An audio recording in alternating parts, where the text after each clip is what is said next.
Editing is all Mac-based now. I mean, there are programs out there on the PC, but whether you're using Avid or using Final Cut Pro, you're working on a Macintosh. Using a Mac is a little different than using a PC. It's not so much operating a computer as it is sort of tricking it, fooling it into doing what it is you really want it to do.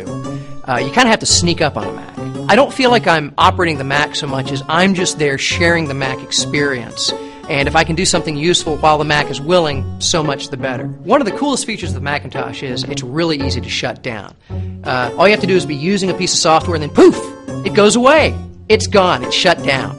You didn't push any buttons. You didn't close. You didn't even save. It's just gone. Unless you want to shut down a Mac. Oh, that's a whole other story. I mean, you try to close a program and it locks up, and then you do that funny, what is it, the cloverleaf period thing? These unnatural and ultimately useless interrupt keys. Then nothing moves. Then you push the power button and it won't turn off. You go around and unplug it, and you better hope you're not on a laptop, because then you got to find the damn battery and try to pull that out, or the thing will never shut down.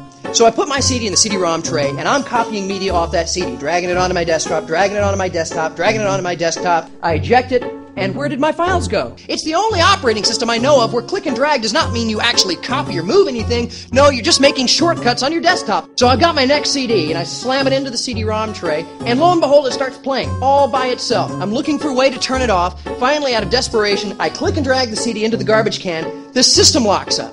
So I go to the cloverleaf period spacebar thing, hoping I can stop the program, and I get a little caution window saying, careful, interrupting this program may lock up the system.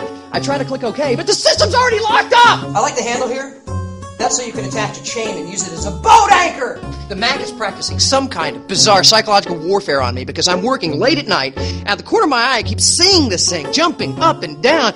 The update manager is bouncing at the bottom of the screen like a Jack Russell terrier. So I'm looking around in the list of the files trying to find the executable it wants me to update, and if I click on any one of them by accident, I rename it! Oh no, it's been renamed nothing. It was some kind of important system file, and the computer crashes! On a PC, no data is really lost. I mean, there's a way to undelete a file. If you know what you're doing in DOS, you can go in and recover anything that's been corrupted.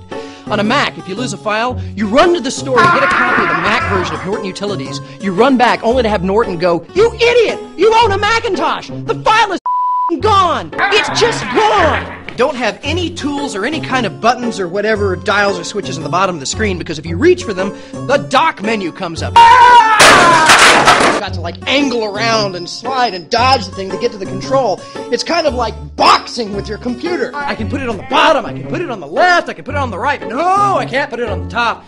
That's reserved for the mighty Blue Apple.